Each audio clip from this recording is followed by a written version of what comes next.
Excellencies, members of the Diplomatic Corps, the Permanent Secretary and staff of the Ministry of Forestry, distinguished guests, members of the media, ladies and gentlemen.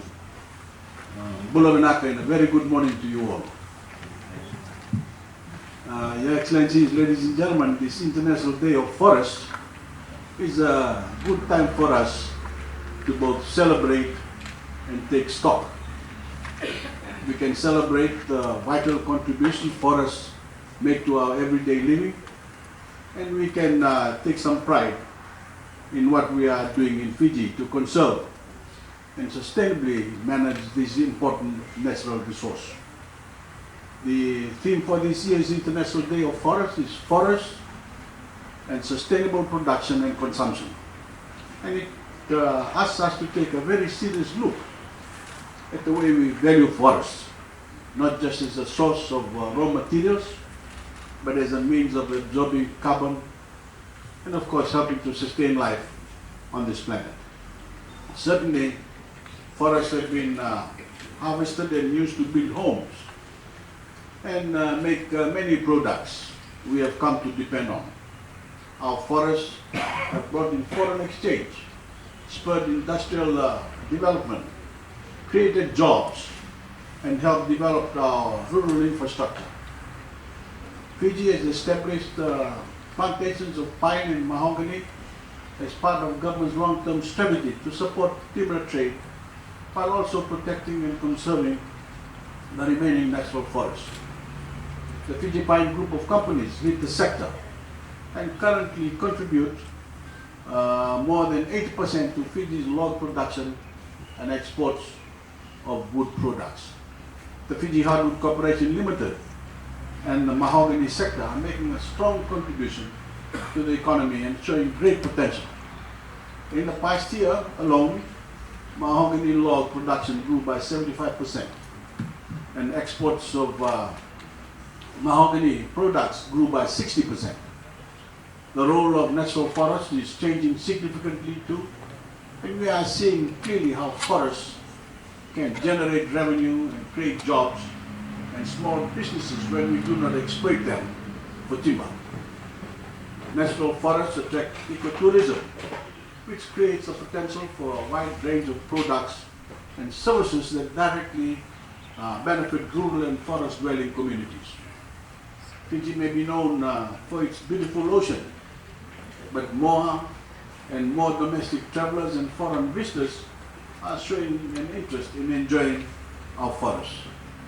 In the past, forests were valued only in terms of the products they yield.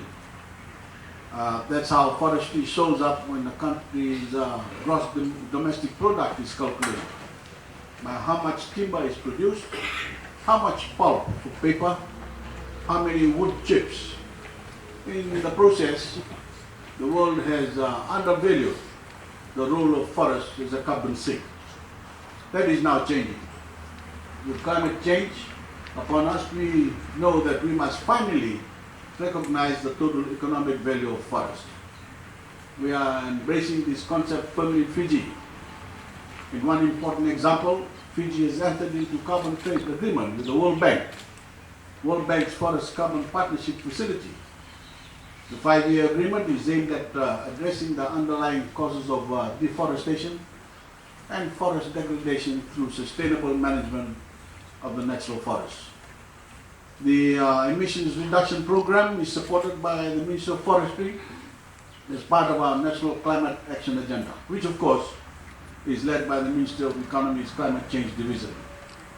Let me just remind everyone our mission is to reduce emissions of greenhouse gases by 2.5 million tons by 2024 and achieve net zero emission by 2050.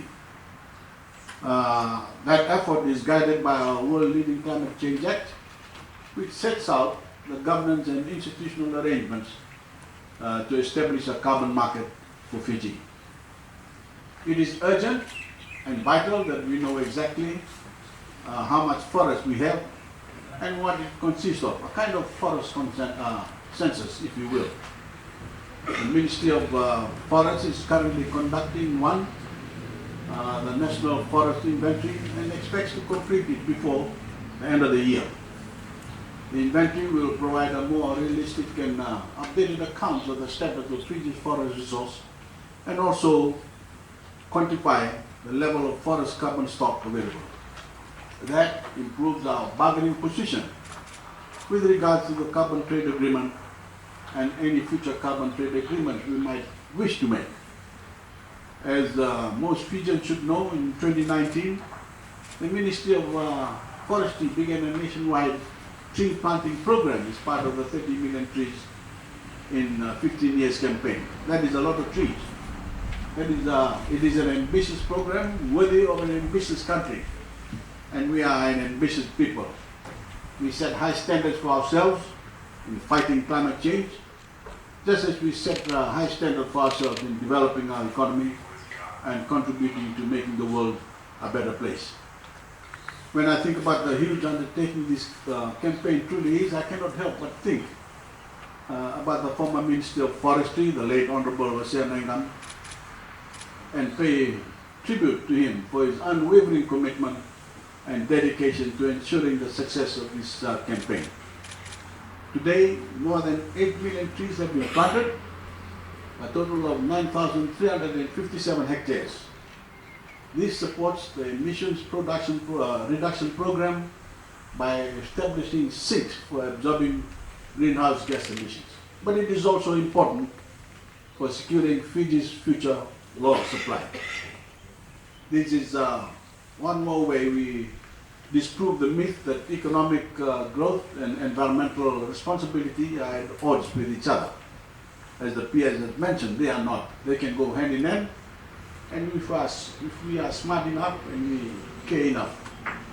The emissions reduction program is of vital importance to the future outlook of the forest sector and government plans.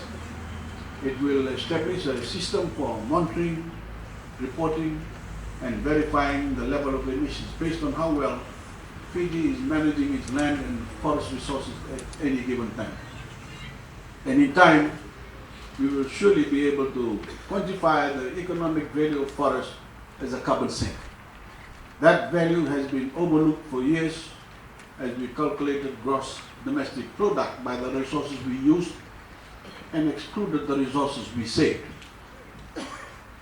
The theme, sustainable production and consumption for the International Day of Forests, reminds us that the timber industry has also an important role to play in the emissions reduction program.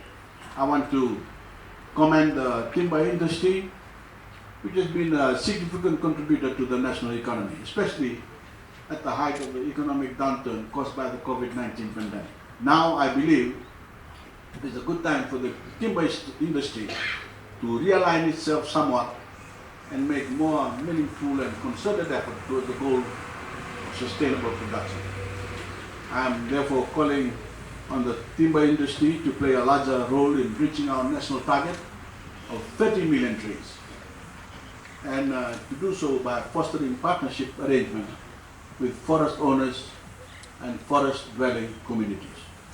Your Excellencies, ladies and gentlemen, my government is under no illusion that it can unilaterally achieve these goals and objectives. It is up to all of us to think seriously about our relationship to our forests, whether we use them or abuse them, sustain them or degrade them.